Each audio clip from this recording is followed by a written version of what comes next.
What's going on, ladies and gentlemen? Welcome back to the Fringe. It seems quietly at the end of last week, justice was finally served on ARRIVESCAM. When you think about the millions in contracts that went out, when you think about the scandalous behavior of how it costs so much taxpayer money to make a simple app during the pandemic, when you look at Dalian, when you look at them avoiding being summoned to the House of Commons to committee to answer questions, all saying that they're too ill to talk. You know the story. We all know the picture that's been painted. I'm happy to tell you today, justice has been served, if you weren't aware. Now, I hope you can tell the sarcasm in my voice because, in fact, nothing has been done. In fact, it's rather insulting as a slap in the wrist has been issued to those responsible for stealing our money, essentially. Let's take a look at what happened on Friday as Justin Trudeau's buddies get a slap on the wrist.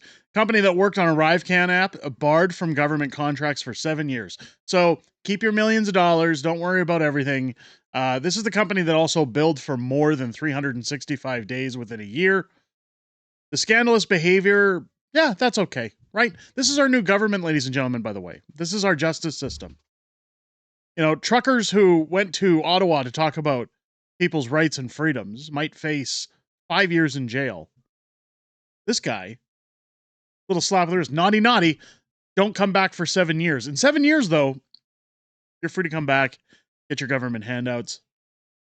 Let's take a look here. Ottawa says it has banned the largest contractor that worked on the ARRIVESCAM app from entering into contracts or real property agreements with the government for 7 years. Public Services and Procurement Canada has announced that GC Strategies Inc. has been deemed ineligible after an assessment of the supplier's conduct. Last year, the department suspended the security status of GC Strategies, which the Auditor General says has awarded more than $19 million for the project. That's our money. So when you're broke, when you can't buy food, when you're being charged industrial carbon taxes that are passed on to us and you can't afford to get to work, can't afford clothes, you know the spiel. Because guys like this just got to walk away with your money. Federal government launched an app in April 2020, if you could even call it that, as a way to track health and contact information for people entering Canada during the COOF, as well as to digitize customs and immigration's declarations. Now, we've heard claims come out of the government that this should have cost less than 5% of what was billed out. In fact, it should have been under $1 million.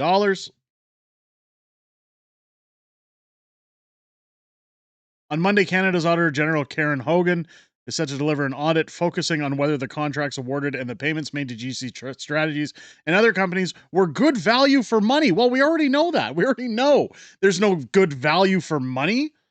$19 million, so this clown can take your taxpayer money and be told, don't come back for 7 years. There's your little slap on the wrist.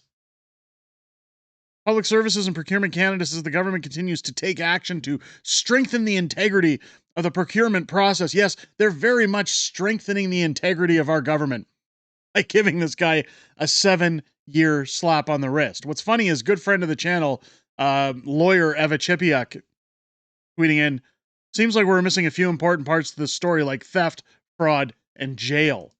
Let's take a look at the laws, shall we? Everyone who commits theft who fraudulently and without color of rights takes or fraudulently without color of right convents to his use or the use of another person, anything whether animate or inanimate, with intent to deprive temporary or absolutely the owner of it, or a person who has a special property or interest in it, the one thing of his or her property or interest in it, B, to pledge or deposit it as a security, C, to part with it under a condition of respect to its return to the person who parts with it and may be unable to perform, or to deal with it in such a manner that it cannot be restored in the condition in which it was at the time it was taken or converted. Where are the charges? These are our laws. Punishment for theft. I know it's not fitting in on the screen 100%. Eva doing a great job to lay out where's the law in our country.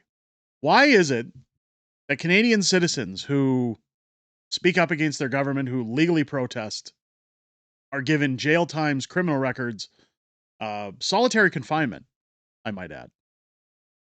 While guys like GC Strategies and Dalian get to walk free. No problem, no muss, no fuss. We covered GC Strategies and Dalian very extensively on this channel. In fact, we had Stephanie Kusi on the channel to talk about what was going on. We had Garnet Jenis on the channel to talk about what was going on. And I asked the question to both of them. Not only is this $19 million missing, but why do we spend millions of dollars conducting these committees where nothing comes out of them, where nothing beneficial happens for Canadians? There's no charges, there's no jail time, there's no prosecution, and even then, my guests were very reluctant to simply just say, well, we just got to get to the bottom of it. Does this feel like it was well worth our tax dollars, ladies and gentlemen? Is this what we want from our Canadian government? And when I say the Canadian government, I'm talking about all parties. Where is actual accountability? Where are charges and jail time? At the very minimum, where's the money? It says here, it seems that they should get a minimum of 2 years of prison time. That's what it states for 1 million or more in theft. Another person tweeting in saying that it was just a scam. I'm sure a bunch of people got a payout. That's why no one will be charged. Not surprised at all. Silly little things, just another oopsie for the usual suspects. You know that they will just register a different business name and do it again. This is where Canada's citizens are. This is where we stand as a country now. Is no more, those people should be fired. Let's demand people step down. Do you guys remember the sponsorship scandal? Do you guys remember how big that was? That no one could believe that Jean Chrétien had his hands in the cookie jar? That it was so huge that all mainstream outlets covered it. People were talking possible jail time. Meanwhile, Chrétien sat in the chair in the courtroom very nonchalant because he knew the reality. Politicians don't go to jail. The friends of politicians don't go to jail. They are a completely different class. I know people get so fed up with me talking about it, but this is why provinces across this country are now enraged talking about independence. It's not from Canada. It's from these clowns. It's from these crooks, these thieves who take your hard-earned money, give it to their friends, and flaunt it in your face. While all representatives of the House of Commons just say, well, we're doing our due diligence, ladies and gentlemen. We're doing our jobs. If they were doing their jobs, we would see people in handcuffs. We would see people losing their jobs, stepping down, having their livelihoods taken away from them, as well as their homes, their way of life stripped. If I'm going to be treated like a criminal for breaking the law in this country, then so should a government official. I don't care about parliamentary privilege. I don't care about what rights you have in place. If you break the law, you go to jail. That's how it's supposed to work. Thank you for calling.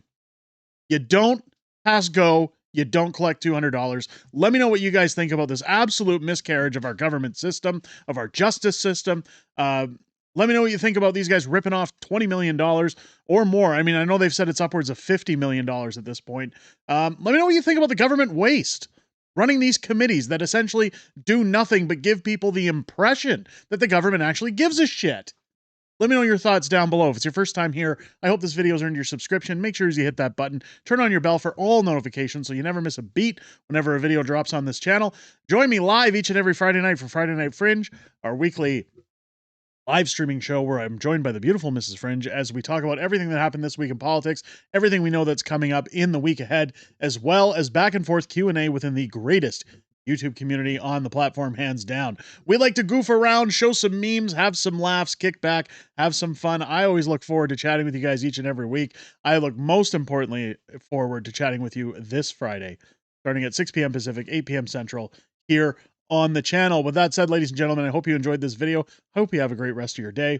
I'll catch you on the next one.